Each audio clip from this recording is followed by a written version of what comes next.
vous salue dans le nom de Jésus-Christ. Bienvenue à votre émission Les Missionnaires. Les éditions précédentes, vous avez appris à connaître les missionnaires que vous voyez à l'écran, à connaître leurs difficultés, à connaître leurs soucis, mais aussi les joies de la mission, mais bien évidemment des peines qui vont avec, parce que tout n'est pas toujours rose. Il y a souvent des questions que l'on se pose, des difficultés que l'on rencontre qui peuvent même nous amener à jeter l'éponge. Une fois encore pour ce soir, bienvenue à cette émission Les Missionnaires. Aujourd'hui, nous allons avoir quelqu'un d'atypique, quelqu'un de particulier, quelqu'un que vous avez souvent l'habitude de voir sur les réseaux parlant de la santé. Nous l'appelons le docteur Othello Vergère. Il nous a dit que il est spécialiste en quoi, docteur, déjà? Eh bien, j'ai fait la spécialité médecine, chirurgie et gynécologie obstétrique. Et puis nutrition après. Et puis, par le biais de la vie, je me suis occupé, et je m'occupe encore de la nutrition et de la santé. Bonsoir ou bonjour, docteur Othello, quelle que soit l'heure à laquelle vous nous suivez. Content d'être avec toi. Merci de l'invitation. Voilà. Alors, je suis très heureux de te recevoir sur ce plateau parce que tu es un personnage exceptionnel pour moi. C'est un plaisir vraiment de t'avoir et nous allons pouvoir discuter. Alors, le principe de notre émission, c'est de refaire ton parcours. Comment tu as été converti, qui est le docteur Othello, comment tu es arrivé à l'évangile, qu'est-ce qui s'est passé, comment tu es devenu le missionnaire que l'on connaît aujourd'hui, qui parcourt les mers et tout cela pour parler de la santé. Et c'est ce que nous voulons faire dans cette émission, Les Missionnaires. Alors, ma première question, bien évidemment, qui est le docteur Othello? Alors, le docteur Othello, on pourrait dire que c'est un petit Suisse. Un petit Suisse. Je suis né dans le canton du Valais, en Suisse, la partie française. J'ai grandi dans une famille qui s'est convertie à l'évangile. J'ai assisté à la conversion de mes parents, j'étais tout petit. Et j'ai grandi donc tranquillement dans l'église jusqu'à l'âge de 12 ans. Et quand on parle d'église, nous sommes en train de parler dans l'église, je veux dire l'église adventiste. Du 7e jour. Mes parents étaient tous les deux catholiques au départ, dans une région très catholique, dans une commune catholique, la seule famille qui s'est convertie. Et puis, jusqu'à l'âge de 12 ans, j'ai fait ma scolarité habituelle. Mais mes parents nous ont amenés à prendre des études bibliques avec un pasteur qui venait à la maison. À cette époque-là, il faut comprendre qu'il n'y avait pratiquement pas de voiture. Le pasteur faisait presque 15 kilomètres à vélo pour venir nous donner des études bibliques en fin d'après-midi. Ouais.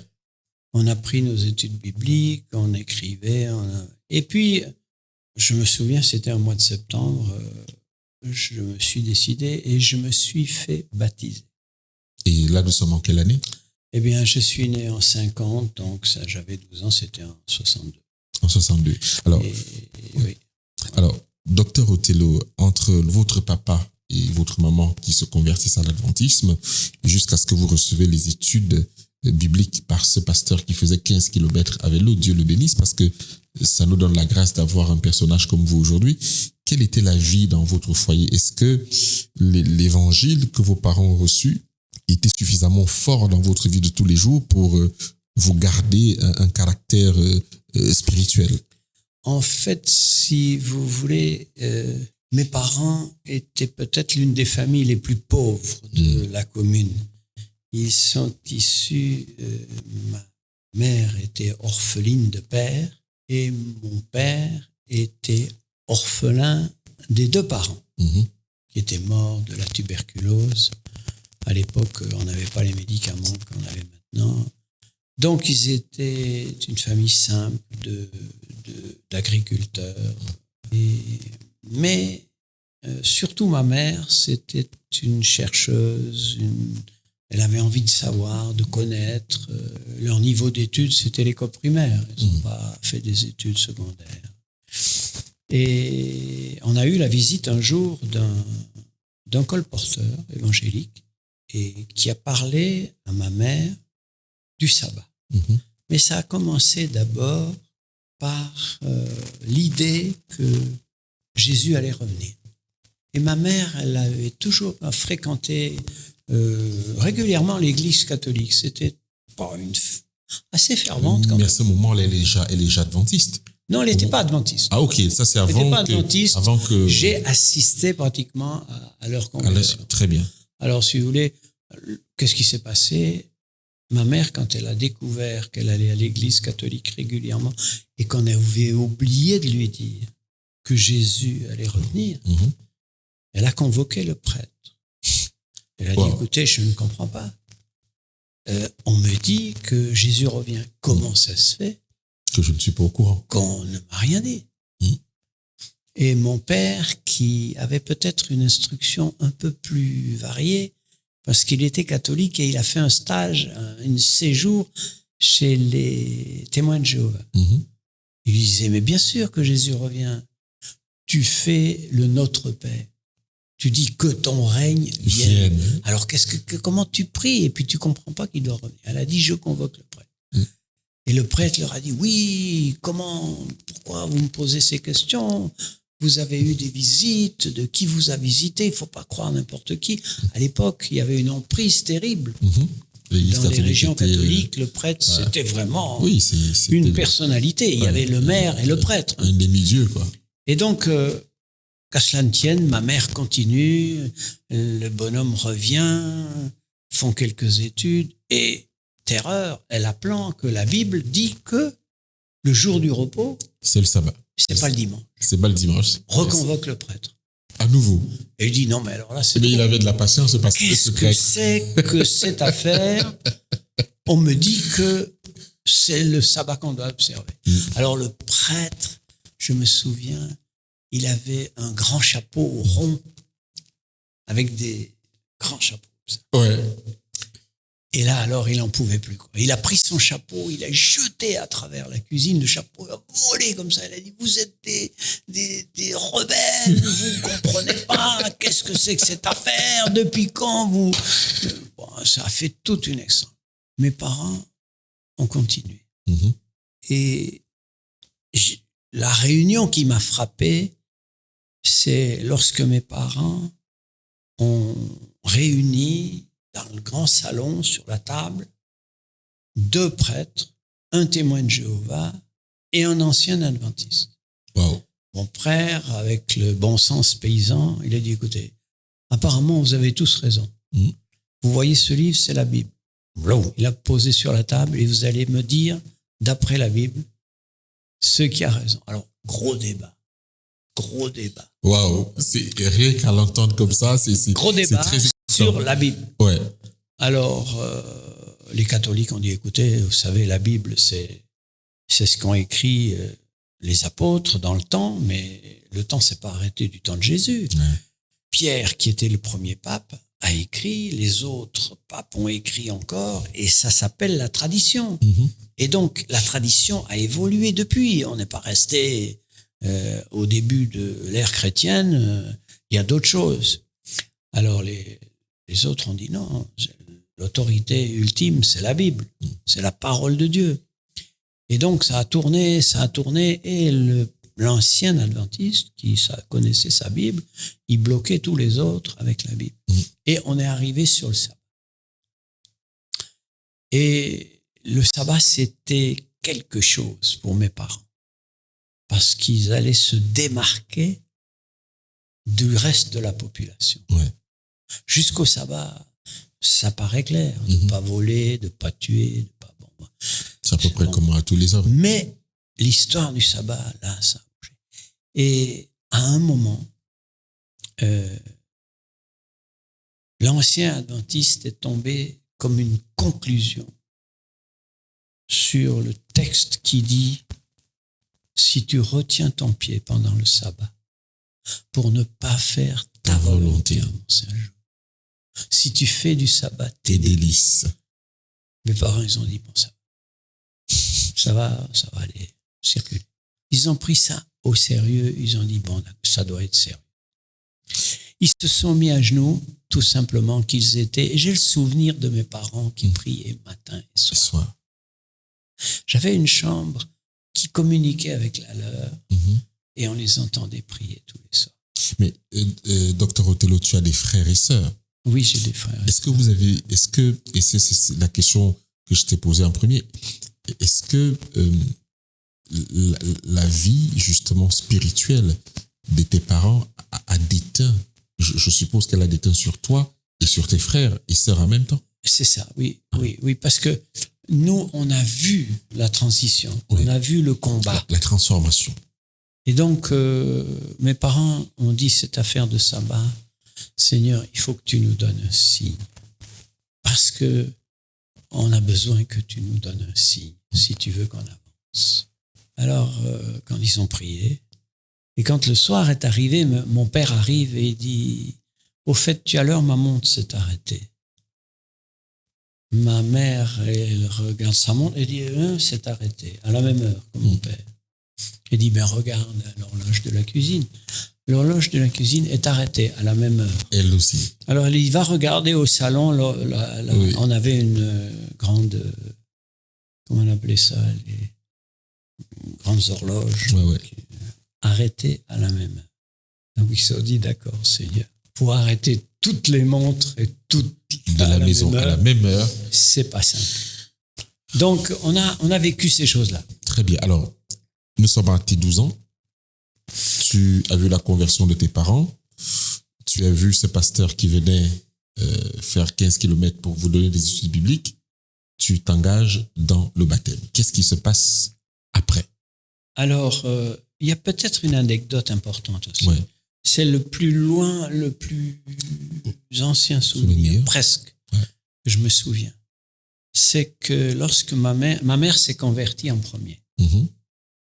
Mon père, il regardait ça de loin, il l'a laissé tranquille, mais il a pris son temps.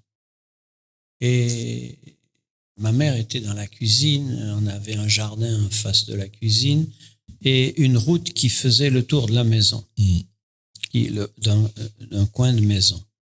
Il y avait un tas de sable, on jouait avec ma sœur, j'avais une grande sœur qui avait 4 ans, moi j'avais 2 ans. On était sur le tas de sable. Et pendant que ma mère étudiait l'école du sabbat dans la cuisine, un jeune homme qui n'a pas son permis conduit un camion, tourne autour de la maison et n'a pas le temps de contrebraquer, passe sur le tas de sable.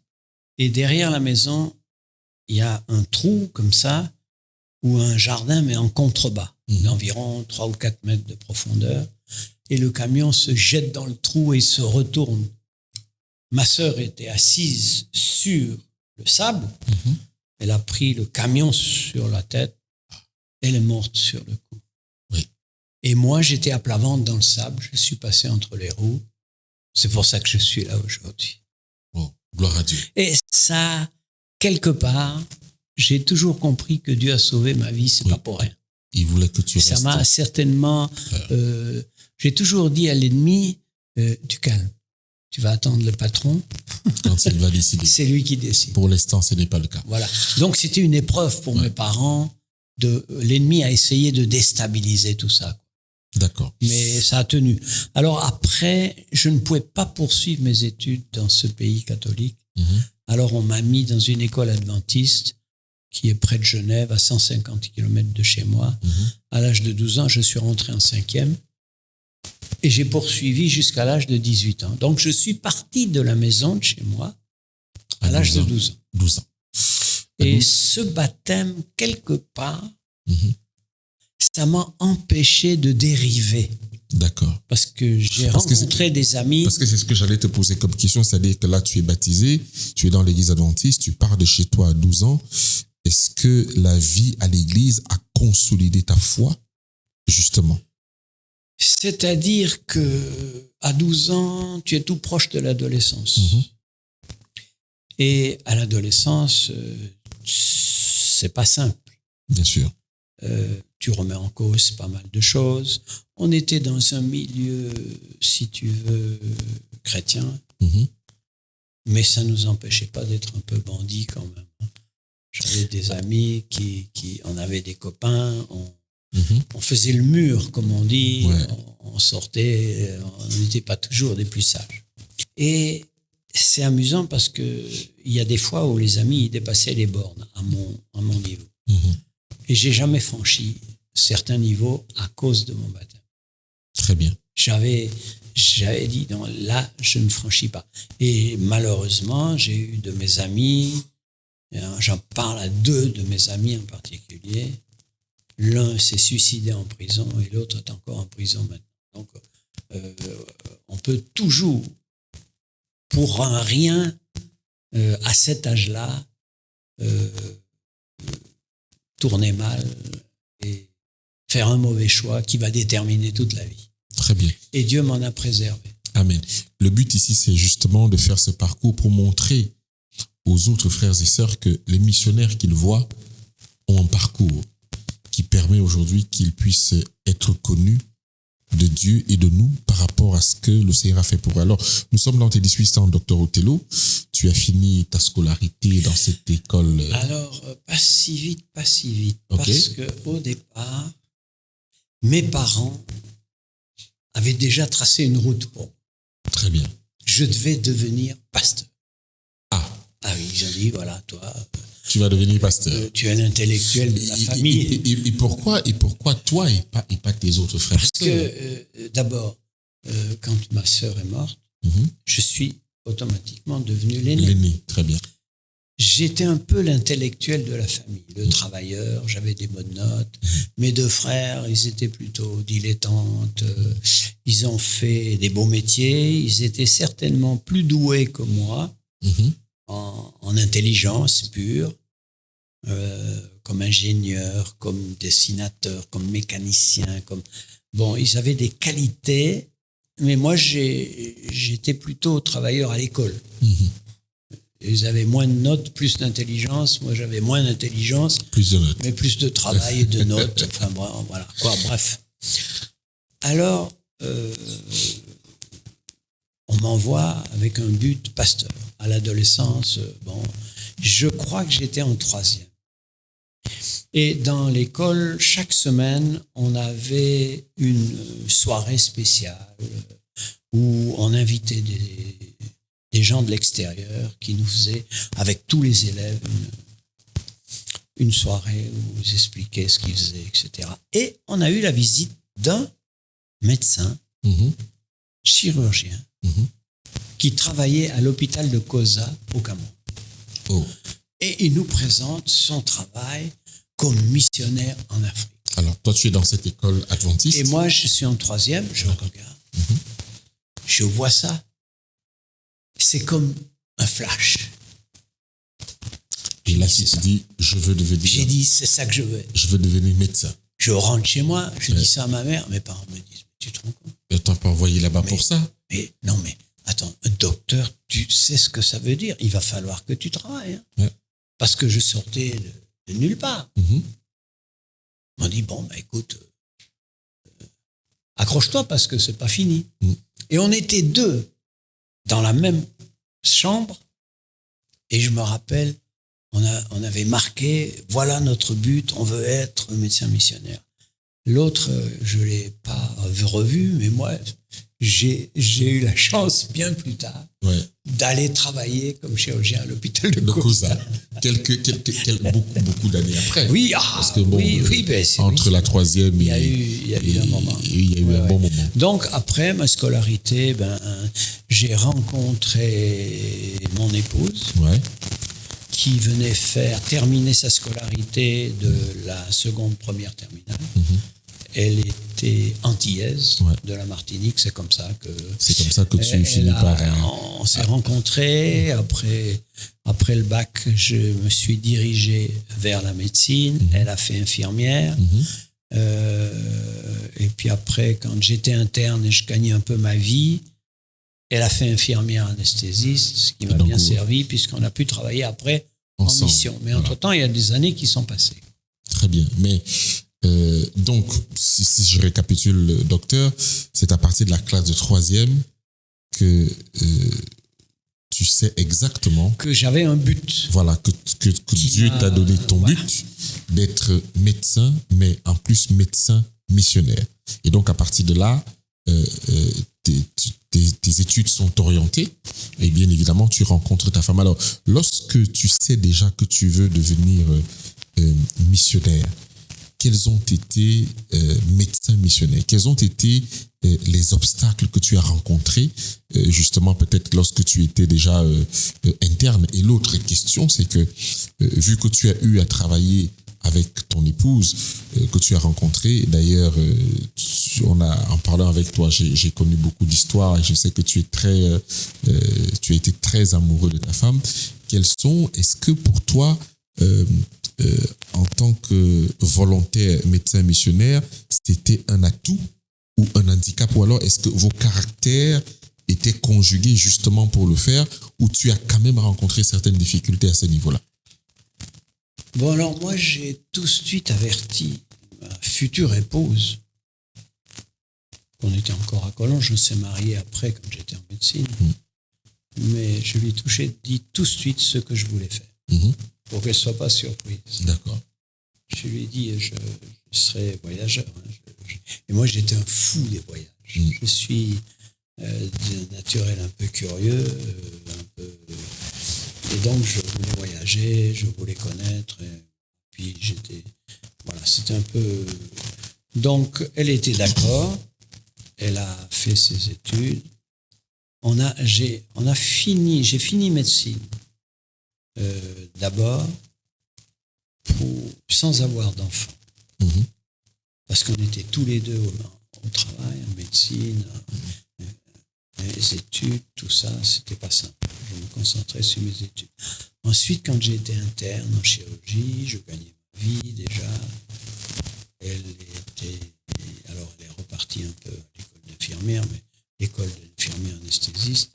Là, on a eu notre fille. C'est la seule enfant que j'ai eue par rapport au projet que j'avais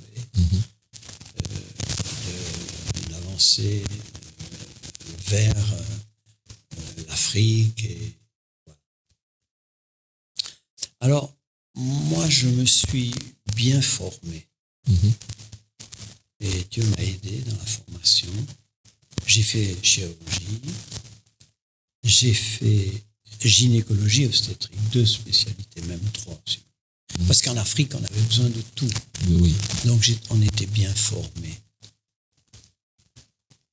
Alors, on était prêts. Et on est rentré en contact avec la division euro-africaine. À l'époque, l'Afrique francophone dépendait de l'Europe. Et le siège de la division euro-africaine se trouvait à Berne, en Suisse. Il se trouve que je connaissais les gens qui étaient à la division, ils connaissaient mes projets, et je leur ai dit, voilà, je voudrais être missionnaire. Mais avant de partir en mission, je me suis méfié un petit peu. J'ai dit, j'ai beaucoup de rêves, j'idéalise, mais j'aimerais bien voir ce que c'est en réalité. Alors j'ai dit, avant d'avoir tout à fait fini, j'étais déjà interne, j'étais déjà chirurgien, je pouvais faire des remplacements dans les hôpitaux en France. J'ai demandé à la division de pouvoir partir en Afrique si je prenais 1 mois de vacances, plus 1 mois de congé sans solde. On me donnait cette permission, ça faisait 2 mois. J'ai dit, j'ai un bon ami, médecin, qui est à l'hôpital de Koza, en Afrique. Toujours le même Koza. Est-ce que je peux aller avec lui pour qu'il me montre ce que c'est que le travail? J'ai dit, je ne veux pas arriver en Afrique avec armes et bagages, avec ma femme, ma fille, puis au bout de 3 mois, on dit non, ça ne nous intéresse pas, on rentre. J'ai dit, si, je pense que c'est... Et la division m'a répondu, on veut bien vous faire travailler pendant 2 mois, mais certainement pas à Koza, parce qu'il est hors de question qu'on ait 2 médecins au même endroit. On a beaucoup d'hôpitaux, beaucoup de besoins en Afrique. Il y a un médecin qui n'a pas eu de vacances pendant des années, je ne sais plus si c'est 3 ou 4 ans, qui est en Angola. Il a besoin de vacances. On vous paye tout, mais vous allez en Angola. Angola, pays portugais, je ne parle pas un mot de portugais, pays en guerre civile, du temps de Savimbi et compagnie. D'accord. Et vous acceptez d'y aller. Donc, j'étais seul, je suis parti seul. Mon épouse n'était pas là. Oui. Je suis parti en exploration de mots. D'accord. D'accord ? Et là, heureusement que ma femme n'est pas venue. Ouais. Parce que ça a été un choc. Ouais. Il y avait la guerre. Et Est-ce que lorsqu'on vous envoie là-bas, on sait qu'il y a la guerre à cet endroit? oui, il y a la guerre, mais il y a un médecin qui est là et qui travaille déjà. On a considéré que les conditions de sécurité étaient encore réunies. Donc, je suis arrivé là. On prend l'avion de Lisbonne. Alors, d'abord, je pensais amener ma femme avec moi. On devait aller de Paris à Lisbonne. Et à Lisbonne, on devait recevoir les visas pour aller en Angola. On a attendu les visas à Lisbonne. On a attendu 10 jours, je crois, peut-être 15 jours. Et un visa est sorti, le mien. Celui de ma femme n'est pas sorti. Et j'avais ma petite fille avec ma femme aussi. Et les autorités angolaises ont jugé que moi, ça suffit. Ma femme et ma fille, c'était pas le moment. Enfin, on l'a vu après. Donc, moi, j'ai dit à ma femme, tu vas rester une semaine de plus. Si tu n'as pas le visa, tu rentres à Paris, tu rentres chez toi à la Martinique, tu prends des vacances et tu rentres à Paris le même jour que moi et on va chez nous. Et en fait, je suis parti. J'ai atterri à Luanda. C'est une grande ville portuaire, une très belle ville. Je devais aller à 800 km au milieu de l'Angola, à Wambo. Et de là, on m'a mis dans une voiture, j'ai fait 60 km, je suis arrivé au milieu de nulle part, dans une forêt d'eucalyptus où il y avait l'hôpital. Wow. J'ai passé 45 jours là, j'ai jamais plus entendu parler de ma femme, il n'y avait aucune communication avec nulle part. Alors... Est-ce que ça, c'est pas quelque chose qui aurait dû te dire, tout compte fait, c'est peut-être pas mon dada parce que bon, ma femme et ma fille ne sont pas là. Qu'est-ce que je fais au milieu de nulle part? 45 jours, je peux pas passer un coup de fil, je peux pas faire de fax, je peux rien faire. Non. Je ne parle même pas d'Internet qui n'existait pas à cette époque-là. Non, mais à l'époque, on ne voyait pas ça comme ça. Ouais. J'étais un aventurier, il n'y avait aucun problème. Je savais que ma femme, elle n'allait pas rester là. Ma femme est restée 3 semaines, elle était bien à Lisbonne, finalement elle a pris l'avion, elle est rentrée à Martinique, elle est revenue, on s'est retrouvés à l'aéroport. Bon, et moi, alors, pour moi, c'est un choc. Je ne savais pas ce que c'était la guerre. Quand j'ai vu le médecin, je lui ai dit, écoute, ne perds pas une minute. C'était un vendredi. Je lui ai dit, pars tout de suite. Si tu restes, tu ne pourras pas partir. Tu vas perdre ton temps, chaque minute compte. Je vais me débrouiller, ça va aller. Et je pense que c'était le dimanche matin, et le samedi, dimanche matin, on fait la visite avec une infirmière d'Argentine. C'est la seule avec laquelle on pouvait communiquer parce qu'elle comprenait, elle parlait espagnol, elle parlait portugais et elle parlait français. Donc c'était ma traductrice et elle connaissait bien l'hôpital. Et là, on fait 3 lits de visite et à la 3e chambre, on entend des cris aigus. Et il me dit, docteur, tu vois, quand tu entends ces cris, c'est qu'il y a des morts. D'accord. Bon. Et on voit arriver une camionnette, on appelle ça des bâchers, une camionnette Peugeot, c'est le pont ouvert, qui s'arrête devant l'hôpital. On va passer devant les chambres, on s'arrête devant l'hôpital. Et là, on sort, on va voir qu'est-ce qu'on nous amène. Je ne sais pas si je dois raconter cette histoire parce que la guerre, c'est dur. Ouais. Et dans la camionnette, il y a 6 corps, dont certains bougent encore. C'est la guerre. Donc, c'est même pas 48 heures que tu es là et on t'amène 6 corps. 6 corps. Il y en a un qui était encore en vie, j'ai essayé de l'opérer, mais j'ai rien pu faire. Je vous passe les détails. Et alors, qu'est-ce qui s'était passé? Quand je suis venu à l'hôpital, j'ai pris une voiture. Et ils ont gentiment mis à mon côté un jeune homme qui faisait partie de l'imprimerie de la mission. Dans cette mission, il y avait une ferme, une imprimerie, une école, qui allait de l'école primaire à la théologie, et il y avait un hôpital. Ça, c'est l'ensemble de la mission. Et il y avait un grand jardin qui donnait à manger à tout ce monde. Tout organisé par les locaux, bien organisé. Et on m'avait mis à côté de moi un jeune directeur de l'imprimerie qui avait été se former en France, et il parlait quelques mots de français. Alors on a partagé ensemble. Très bien. Qu'est-ce qui s'était passé? C'est que les gens de l'imprimerie ont pris un bus, comme les bus Volkswagen, et ils sont partis à la ville la plus proche acheter du papier pour l'imprimerie.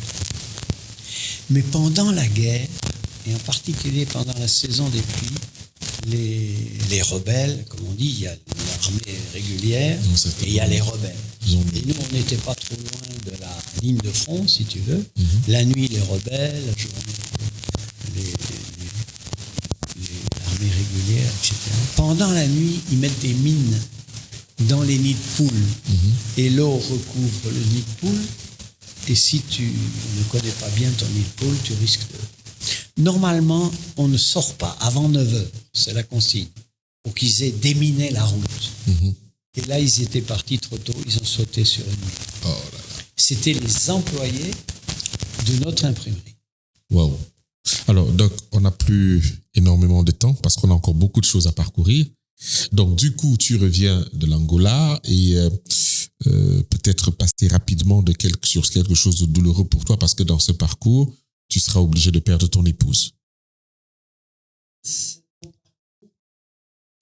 J'ai opéré énormément dans cette période-là où il y avait en Afrique. Pendant la première période d'essai. J'ai opéré 92 patients en 16 jours. Wow. Et je devais opérer un jour sur 2 seulement. Et les gens ont apprécié puisqu'ils n'avaient pas vu pendant 5 ans quoi que ce soit comme médecin. Qui que ce soit comme médecin. Et donc, moi, je suis retourné. J'ai fini médecine. On a fini nos études. Et on a complètement tout vendu. On a gardé 2 valises. Et on a été chez mes parents. Et on attendait une affectation le départ pour l'Afrique. On nous avait affectés. Oui. Mais on était en attente des fameux visas. Et voilà que j'attends une semaine, 15 jours, 1 mois. Mes parents me disent, oui, mais tu as une famille, hein, faudrait voir. On t'avait dit d'être pasteur et non chirurgien. À trouver un travail quand même. Ben oui. Accessoirement. C'est sûr. C'est pas qu'ils voulaient pas nous garder, mais quand même, à 35 ans, il fallait. Voilà. Et donc, 2 mois. Ah là, j'ai dit, Seigneur, je comprends pas. J'ai pris ma voiture, me suis éloigné, je suis monté un peu dans la montagne, j'ai laissé ma voiture, j'ai prié, j'ai dit, Seigneur, je ne te comprends pas. J'ai mis des années pour être prêt. Je me suis préparé. Ma femme aussi. Pendant tout ce temps, tu es pas prêt. Explique-moi, qu'est-ce qui se passe? Le Seigneur t'a même laissé aller explorer le champ missionnaire en Angola. Voilà. Donc moi, je suis là, je dis, Seigneur, qu'est-ce que tu veux me dire? Et je réfléchis, j'entends. Et une voix vient dans ma tête. Et le Seigneur me dit, il faut que tu saches que je n'ai pas besoin de toi. C'est toi qui as besoin de moi. N'oublie jamais ça. Mais Jésus dit, docteur, que qui enverrait? Jésus dit que il y a peu d'ouvriers, la moisson est grande. C'est ça. Mais en même temps, il te fait comprendre toi que c'est plutôt toi qui as besoin de lui, pas lui qui a besoin de toi. Voilà. Et ça, je dirais, pour un missionnaire, quelle que soit la mission, si vous voulez vous engager pour travailler pour Dieu, on doit savoir et comprendre que Dieu n'a pas besoin de nous. Il nous fait une grâce de pouvoir voir le travail qu'il fait, de travailler en sa compagnie. Mais toute notre vie, c'est nous qui avons besoin de lui. Amen. Pour qu'il fasse de nous ce qu'il a prévu. De véritables missionnaires. Et heureusement qu'il me l'a dit au départ. Et comment était ton attitude? Parce que du coup, il te fait descendre de ton piédestal, de grand médecin, chirurgien. C'était un choc. Voilà. Parce que dans un petit inconscient, tu te dis, qu'est-ce que le Seigneur doit être content. Voilà, de toi, d'avoir quelqu'un de qualifié comme toi. Et ce petit brin de contentement, Dieu l'a effacé tout de suite, qu'on soit bien d'accord. Nous sommes des ouvriers inutiles. D'accord? Et à partir de là, après, nous sommes partis. Et quand en Angola, nous sommes partis pour l'Angola. Encore pour l'Angola. Quand on est arrivé en Angola, les gens n'ont pas imaginé que le docteur puisse revenir. Après ce que j'avais vu, les incidents, je vous ai écarté les détails, mais c'était assez catastrophique au départ. Alors là, quand ils ont entendu ça, quand je me suis approché de l'hôpital, j'ai dû arrêter la voiture presque à un demi-kilomètre avant l'hôpital. La foule était immense. Compacte. La voiture n'avançait plus. Et tu reviens comme ça après combien d'années Je crois que ça faisait 4 ans, je crois. 4 ans. 4 ans. Et donc, entre le moment que tu es venu la première fois et la deuxième fois, 4 ans. Et on est sorti de la voiture avec mon épouse et on était escortés par des gens comme si j'avais été le président de la République. C'était un truc de fou. Elle a dû être impressionnée. Elle était impressionnée. Et l'hôpital a une espèce de perron avec 3 marches. On nous a fait monter sur le perron. Tous les officiels étaient là, de l'hôpital. Et là, dans la foule, tout autour, il y avait 5 ou 6 chorales qui ont commencé à chanter. Ma femme pleurait. Mon Dieu. Les gens étaient contents. Tu t'imagines? On a passé un moment formidable. On a travaillé là-bas, on travaillait beaucoup. Les gens m'ont dit, docteur, ne sors pas de l'hôpital. Tu nous demandes ce que tu veux, mais ne sors pas. Nous, on a besoin que tu travailles.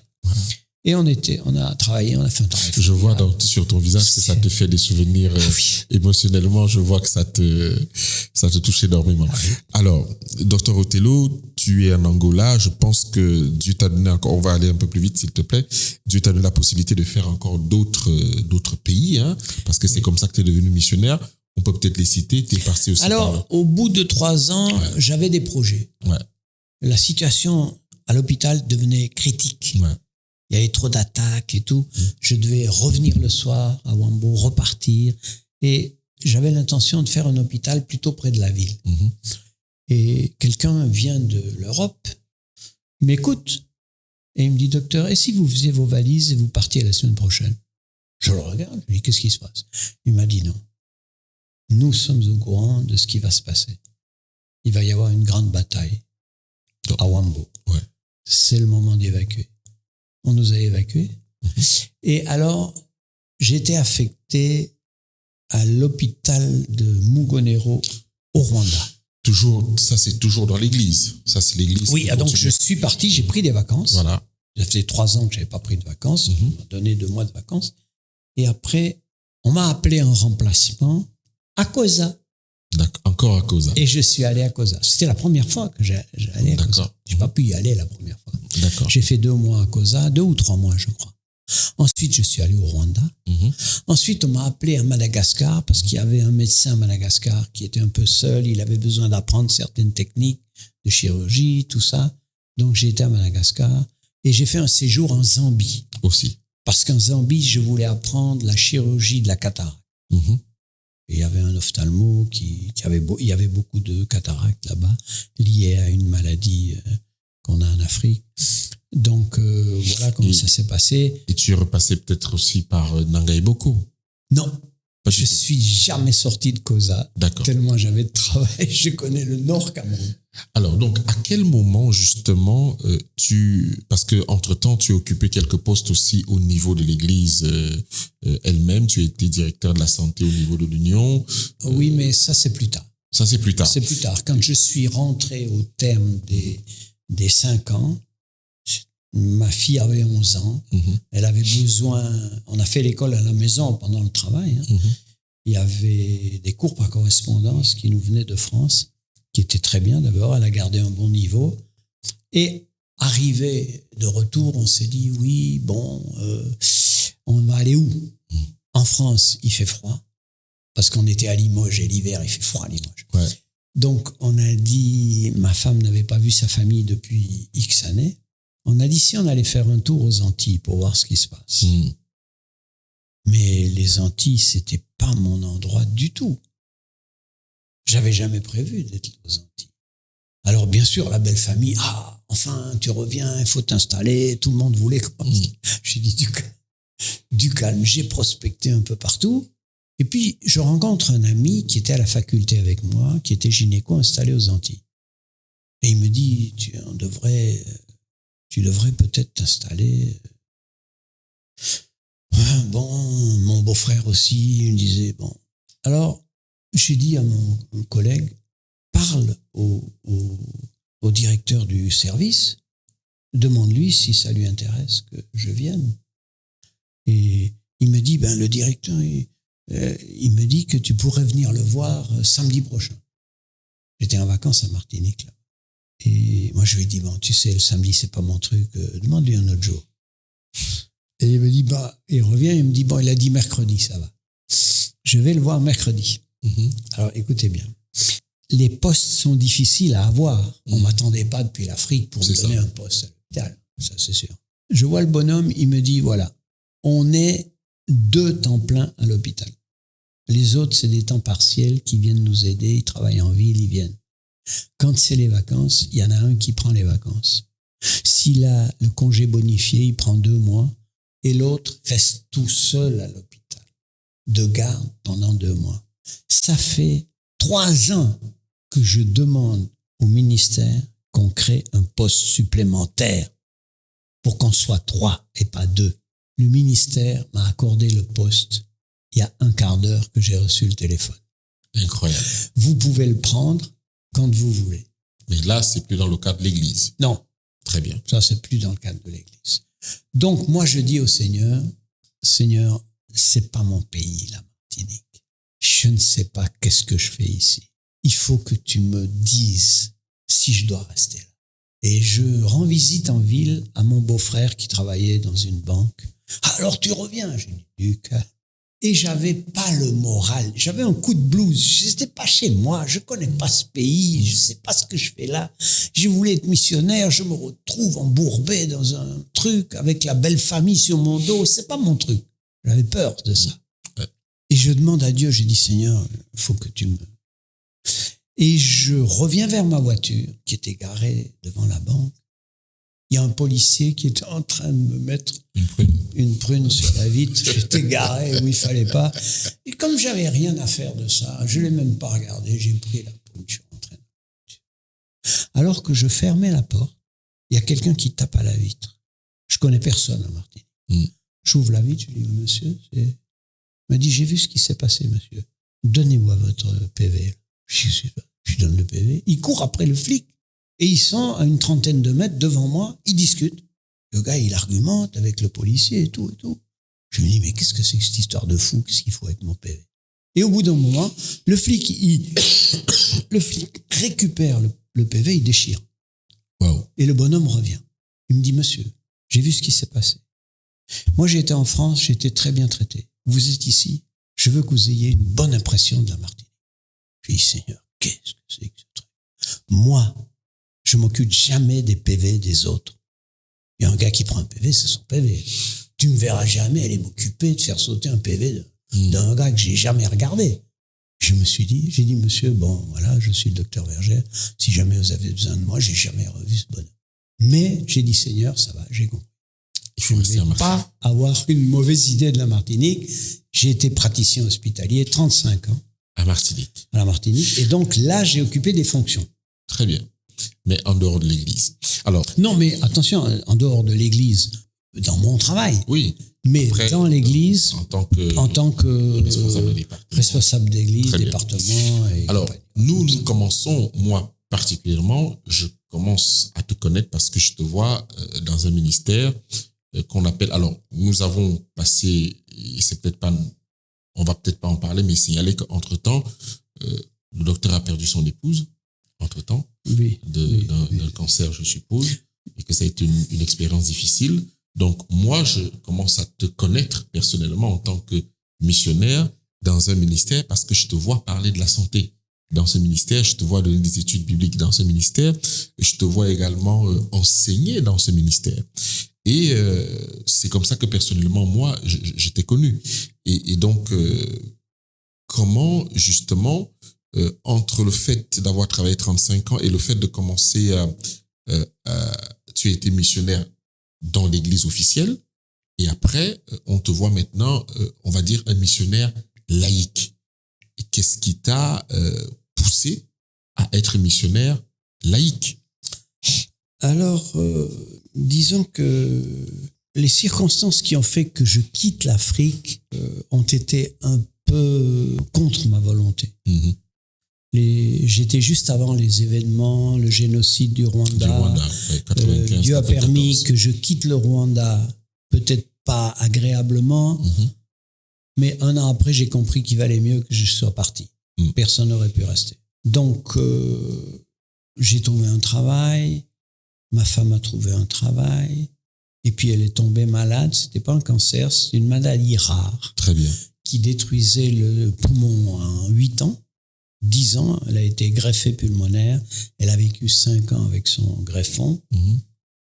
Et puis, elle a fait un rejet. Et puis, bref, elle est décédée. Donc, moi, j'ai toujours été impliqué dans l'Église pour faire des programmes de santé. Mais j'ai dit au Seigneur, j'ai l'intention de rester en Afrique. Tu m'as ramené ici. Je ne discute pas. Sauf qu'à partir d'aujourd'hui, je ne bouge pas d'ici si c'est pas toi qui me fais bouger. Tu as eu le pouvoir de me faire aller où tu as voulu. Maintenant, tu viendras me chercher. Et donc, par le biais des circonstances, les gens ont commencé à m'appeler pour des programmes ici, pour des programmes là. Et c'est comme ça qu'on s'est connus d'ailleurs. J'ai jamais été te chercher. Et non, pas du tout, effectivement. On s'est rencontrés, on m'a appelé, on a commencé à faire un programme à Kinshasa, à Brazzaville. Ensuite, on a fait un autre programme en France. Exactement. Maintenant, on est à Dakar. On ne sait pas qu'est-ce qui va se passer, mais j'ai jamais vraiment, je me suis pas mis en avant. Contrairement à quand j'étais plus jeune où je voulais faire quelque chose, j'ai dit Seigneur, si tu veux, tu m'appelles, sinon je bouge pas. Et le Seigneur m'a constamment appelé. Alors, moi qui te connais un peu mieux, et je connais ton expérience, et franchement, j'apprécie personnellement être à tes côtés. Quelles sont les joies, au-delà de toute cette émotion qui s'est dégagée tout à l'heure, quelles sont les joies que tu as eues dans la mission ou que tu as dans la mission, et à contrario, quelles sont les peines aussi que tu as vécues ou que tu vis dans la mission? Parce que je te dis ça parce que quand on connaît le docteur Othello, c'est différents sons de cloche. Tout le monde ne donne pas un son de cloche unanime en ce qui concerne le docteur Othello. Donc, je suppose que ça doit jaser de part et d'autre. Donc, quelles sont les joies et quelles sont les peines qui vont permettre à ceux qui nous regardent de savoir que ce n'est pas toujours de la joie, mais ce n'est non plus toujours de la peine? Alors, qu'est-ce que je veux dire? La joie, c'est quand... Rapidement, parce qu'on n'a plus beaucoup de temps. La joie, c'est quand on sait qu'on est dans le plan de Dieu. Ouais. Quand Dieu nous appelle, on a des difficultés. Et quelqu'un qui voudrait être missionnaire en Afrique, il faut qu'il soit aventurier, il faut qu'il soit persévérant, il faut qu'il ne soit pas près de son confort. Il nous est arrivé de vivre plus d'1 an sans eau, sans électricité. C'est pas évident. C'est pas évident. Pas évident si tu as pour quelqu'un qui connaît le confort, c'est des pas évident. Donc voilà. Mais ceci étant, Dieu ouvre les portes, il fait des miracles extraordinaires, mais on a des difficultés. Et l'ennemi nous assaille, des difficultés intérieures, des difficultés de famille, des difficultés... mais avec l'expérience, je dirais que dans chaque difficulté, Dieu les prévoit pour nous former. D'accord ? Et il y a des difficultés qu'on ne comprend pas. Je ne sais pas combien de temps tu me donnes, mais j'en rencontrerai une seule. Certainement. On y va. J'étais à Kigali, au Rwanda, et l'hôpital est à 150 km de Kigali. Les routes, c'est 150 km, tu mets pratiquement 12 heures. La route est infernale. De la poussière, des trous, tout ce que tu veux. Les 3 premiers mois, j'avais pas de voiture. Je suis descendu à Kigali et j'ai pu faire une affaire. J'ai acheté une voiture. J'étais content. On a chargé la voiture avec ma femme et ma fille. On est parti. Et nous voilà partis sur la route. Et on sait qu'on part le matin, on arrive le soir. Et à un moment, vers 2h de l'après-midi, il y a une chaleur terrible. J'éclate mon pneu sur une pierre. Pneu avant droit éclaté. Éclaté, explosé. La voiture est chargée jusqu'au toit. Et le pneu est au fond du coffre. Wow. La blague. Ma femme était contente. Elle m'a suivi pour voir ça. Elle est avec sa fille au milieu de la route. Il faut descendre tout sur la route pour sortir le pneu. C'est pas ce qu'il y a de mieux. Pas du tout. Oui, Seigneur. Bref. Arrivé sur le pneu, il est plat. Le pneu qui est en... Le pneu de secours est plat. Non. Donc, je laisse ma femme, ma fille, au milieu de nulle part, avec tous les bagages. Et je suis au bord de la route et je fais du stop avec mon pneu. Et il passe une voiture tous les 36 du mois. Et là, par chance, peut-être un quart d'heure après ou une demi-heure, une camionnette arrive chargée jusqu'à l'étage supérieur. Il y a 4 personnes serrées devant et il y a 3 personnes au sommet. Et en Afrique, on sait vivre. On s'arrête. Une personne sort devant, prend mon pneu, grimpe sur la voiture et me laisse sa place. Wow. On part. 30 à l'heure, grand maximum. Grand maximum. On fait environ 3 quarts d'heure de route. Paf, il éclate son pneu. À son tour. Tout le monde descend et on est 2 autostoppeurs, chacun avec son pneu. Mais pendant ce temps, ma femme attend toujours. Finalement, on a trouvé quelqu'un avec une vraie camionnette qui nous a amenés au prochain village. Plus d'1 heure avait passé. Et au prochain village, tu te débrouilles de trouver quelqu'un qui répare le pneu. Et quand il a réparé le pneu, tu te débrouilles pour trouver quelqu'un qui te ramène. Et la voiture passe sous les 36. OK. Le gars s'est débrouillé, il connaissait du monde, c'était un local. On a réparé et nous voilà repartis. Lui, il est reparti, mais je me souviens que j'étais seul avec un gars qui me ramène. Et le gars, il me dit... Alors, d'abord, moi, je discute avec mon Dieu. Pendant ce temps-là. Je lui dis, mon Dieu, dans ta parole, l'apôtre Jacques nous dit qu'on doit considérer comme une joie complète les épreuves. Toutes les épreuves qui pourraient arriver. Oui. Alors, je lui dis, Seigneur, parce que l'épreuve, Seigneur, de la patience. Le côté rigolo de l'épreuve, je le vois pas. Oui. Franchement, peut-être un jour tu m'expliqueras le côté intéressant de l'épreuve, mais moi, là, sur le moment, je te le dis franchement, je ne le comprends pas. Et le gars me dit, au fait, toi, tu fais quoi en Afrique?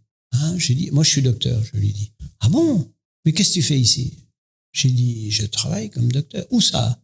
Je lui dis, l'hôpital Mugonero. Il me dit, c'est bien, ouais. Et là, tu vas où? Je lui dis, je vais à l'hôpital. Il me dit, mais t'es pas du tout sur la route, hein? Non. Il fallait tourner 15 kilomètres avant le village. Et le Seigneur me dit, alors, t'as une autre remarque à faire? Tu voulais aller jusqu'à la nuit? Ou tu veux que je t'arrête? Ouais, mais la manière dont il t'a arrêté est impressionnante. Bah oui. Il fallait qu'il m'arrête. Il y a 2 pneus qui ont explosé en chemin quand même. Et tu t'étais même pas sûr, t'as laissé ta femme et tes enfants au milieu de la route. Je veux dire, c'était plus facile de faire autrement, quoi. Je sais pas comment autrement. Il aurait pu me laisser aller jusqu'à la nuit, je me serais rendu compte. Ah ben oui. Mais j'aurais dormi où? Donc, avec Dieu, c'est un peu ça. Ouais. Tu te laisses faire et il te dirige. Il dirige tout pour le mieux. On est revenu, on a perdu 3 heures, mais on est arrivé le soir. Très bien. Et puis voilà. Mais je pourrais passer ma nuit à vous raconter des trucs pas possibles. Mais c'est l'aventure. C'est l'aventure avec le Seigneur. Voilà. Et la joie aussi de rencontrer des gens comme je t'ai rencontré, comme la petite équipe qu'on est. Ouais. On sort ensemble. On est utile, on laisse une empreinte sur les cœurs des gens pour qu'ils soient transformés. On est utile. On est utile. Docteur, pour la gloire de Dieu. On a parlé des peines qu'il peut y avoir. Tu as raconté une histoire. Alors, je voulais quand même insister.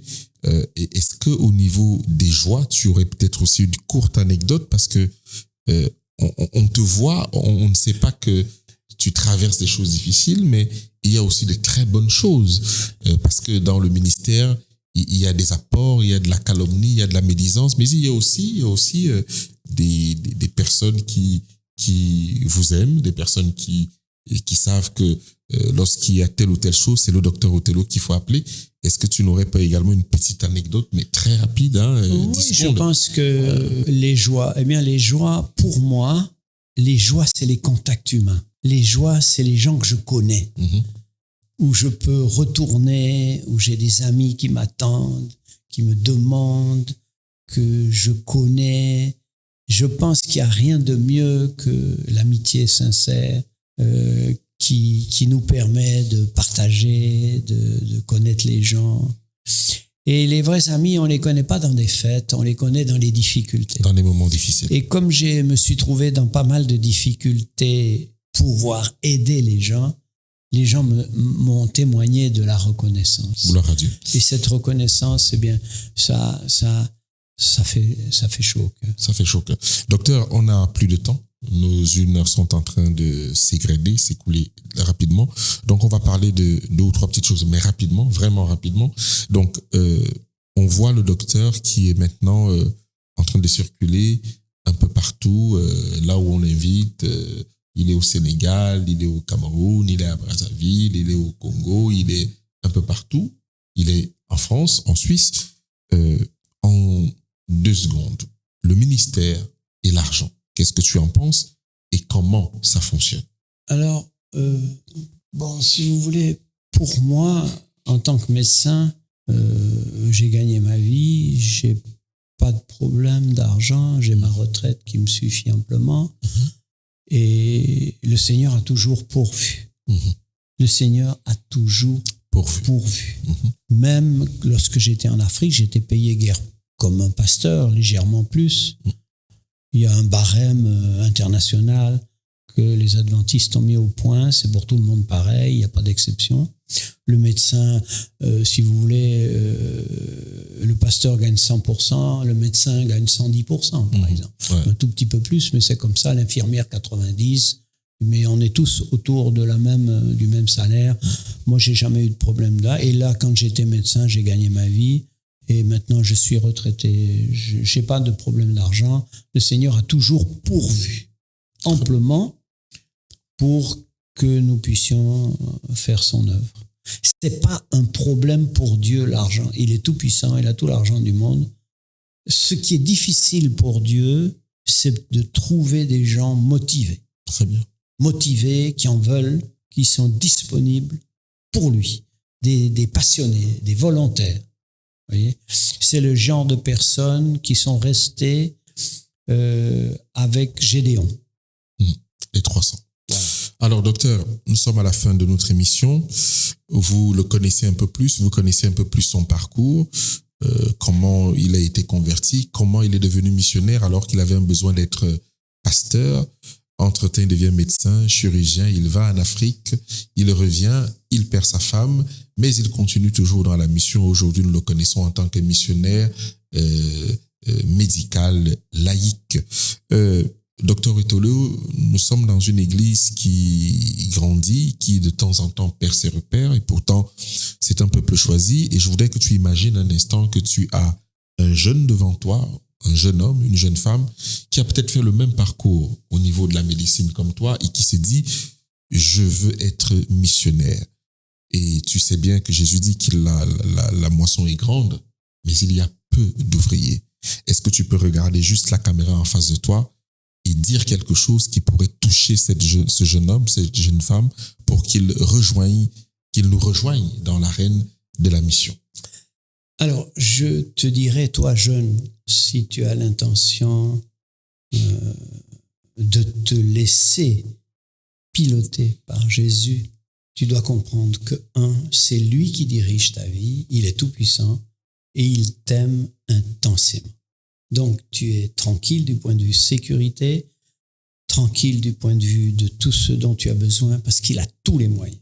Maintenant, ce qui est difficile, c'est de te laisser guider. Il va te diriger. Tu dois être courageux, volontaire et aventurier. faut aimer la diversité, il faut aimer le challenge, comme on dit, les défis. Et puis, le Seigneur, alors, il faut comprendre que tu vas traverser une période que j'ai pas traversée. La période que, en tant que jeune, tu vas traverser la période difficile de la tribulation. Chaque année va être plus compliquée et tu as besoin de faire partie de l'élite que la Bible appelle le reste. Le reste, c'est des gens qui en veulent, qui reposent sur Jésus, qui sont à ses ordres et qui sont prêts à tout laisser pour Jésus. C'est tout ou rien. On s'aventure dans des turbulences énormes où c'est seulement ceux qui reposent entièrement sur Jésus qui vont survivre. Donc, s'engager pour Jésus, c'est la sécurité absolue. C'est peut-être pas la sécurité avec des comptes en banque énormes, mais c'est la sécurité éternelle. On connaît la fin du match. On sait le résultat. Et donc, on peut avancer en sécurité avec lui. Il va toujours prévenir et il va toujours te garder en sécurité. C'est une aventure incroyable, formidable, et ça vaut la peine. Ça vaut la peine. Merci beaucoup, Dr Othello. Vous le savez, si tu veux rejoindre la mission, l'Église a des canaux, les ministères laïcs aussi ont des canaux par lesquels tu peux t'engager dans la mission d'une façon tout à fait responsable, et que le Seigneur te bénisse si tu décides justement de rejoindre la mission quelque part où tu te trouves dans le monde. La moisson est grande, la Bible le dit, mais il y a peu d'ouvriers. Alors, vous les connaissez un peu plus. C'est le but de cette émission, les missionnaires, connaître les gens que vous voyez sur les réseaux, les gens que vous invitez, parce qu'ils ont un parcours de conversion, ils ont des difficultés, mais ils ont aussi les joies de la vie, les joies du ministère. En tout cas, retrouvons-nous, si Dieu le veut. D'ailleurs, vous pouvez nous laisser un message, pour que nous puissions vous répondre, vous mettre en contact et autres. Et n'oubliez pas, si vous le souhaitez, de liker et de nous encourager. Que la paix soit avec vous et à notre prochaine édition, Les Missionnaires. Au revoir.